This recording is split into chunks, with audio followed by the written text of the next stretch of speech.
नमस्कार, मैं हूं आपके साथ प्रदीप आजाद। राजस्थान में आखिरकार चल गया सूबे के मुखिया का जादू।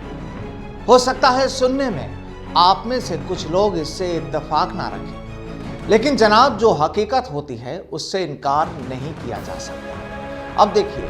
लंबे अरसे से गहलोत पायलट के बीच जो सियासी लड़ाई चल रही है और पायलट भी अपनी कई दावेदारियों को लेकर आलाकमान के सामने ताल भी ठोक चुके हैं, लेकिन इस बार पंचायत और जिला परिषद चुनाव के जो नतीजे सामने आए हैं और हाँ, इससे पहले हुए उपचुनाव के जो नतीजे सामने आ चुके हैं, उसके बाद तो ये साफ हो चुका है कि पायलट ही नहीं, राजस्थान में गहलोत का सियासी जादू भी पब्लिक पर काफी असर करता है। दरअसल यहाँ ये बात इसलिए कि राजस्थान की सियासत में जब से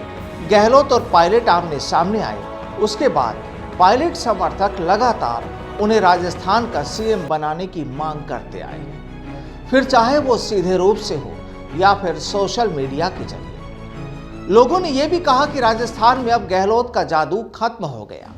लेकिन किसका जादू कायम है और किसका गायब, इसकी तस्वीर चुनावों में नजर आ ही जाती है और इस बार भी आ गई। और पिछले उपचुनाव और पंचायत समेत जिला परिषद के जो चुनाव हुए हैं, इन चुनाव में ये साफ हो गया है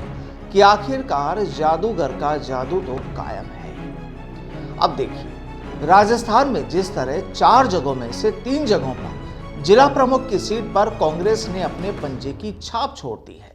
उसने भाजपा की अंदरूनी कलह या फिर कहें गुटबाजी की छाप भी छोड़ ही दी है, या कहें कि गुटबाजी का भी खुलासा कर ही दिया है। अब केवल कोटा को छोड़ दिया जाए, लेकिन बात तो कोटा की भी जरूरी हो ही जाती है, क्योंकि यहां मंत्री धारीवाल यानी शांति धारीवाल साहब की भी साख पर सवाल तो उठे ही है, क्योंकि कोटा में भाजपा ने अपना कमल खिला दिया। सब कुछ होते हुए भी यहां कांग्रेस को गच्चा खाना पड़ गया। अब जब बात कोटा की हो रही है, तो फिर जयपुर के वार्ड 57 में हुए उपचुनाव में जो हार का स्वाद कांग्रेस को चखना पड़ा है, उसे भी दरकिनार नहीं किया जा सकता,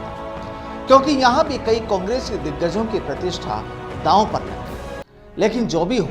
कुल मिलाकर जो तस्वीरें सामने आती हैं, उसने ये तो साफ कर दिया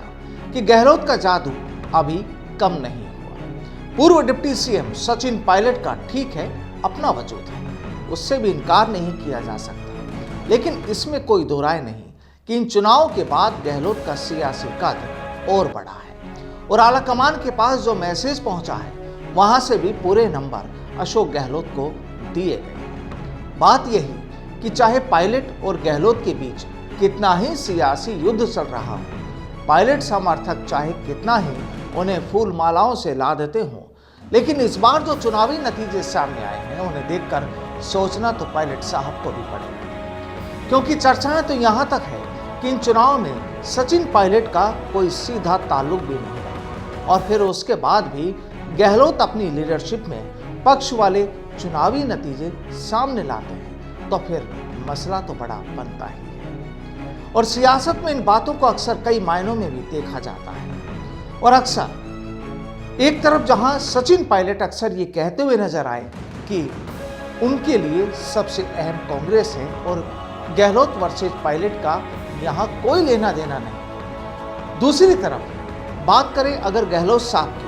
तो वो भी चाहे जो कुछ कहते आए हों, लेकिन उनकी जो बातें जो पिछले कुछ वक्त में कही है,